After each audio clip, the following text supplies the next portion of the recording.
Hey, church family, Pastor John here. Thank you for meeting faithfully in your Ohana groups, and thank you for blessing and loving and serving one another.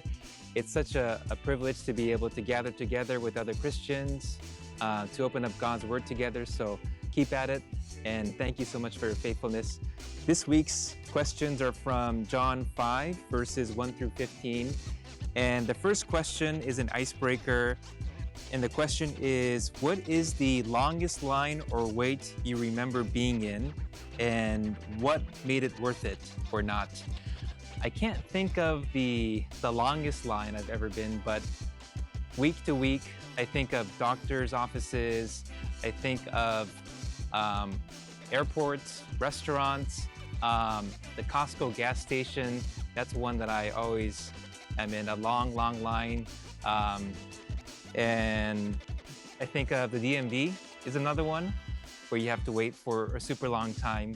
But yeah, waiting is not fun. The second question is this. Jesus tells the man to get up and pick up your mat and walk. What risks or challenges might obedience have involved for the man? So I think about this man who was suffering for 38 years, it says in the text. So when you hear him respond to Jesus, his question, do you want to get well? He gives excuses. He's in a bad place. He is hopeless. He's helpless. He's struggling. He's in a place of just suffering. And from there to being able to walk, that's a huge leap of faith. And I just think about just the challenges that he had of the many years of waiting and not seeing anything change, of suffering, of just being in a place of just hopelessness.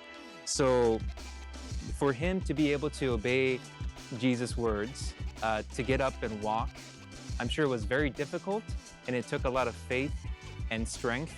The third question is an application question, and and the question is, Jesus commands the man to act before there is proof it will work.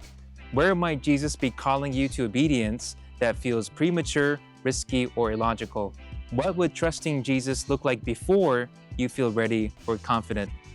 I think about my faith journey, and this is just a great question, because so many times we feel inadequate, we feel like we're not able, we feel weak, and all these thoughts of doubt and challenges, difficulty comes into mind, and it's really hard to trust God a lot of times, because you're in a place of doubt, and you don't see, God working through you.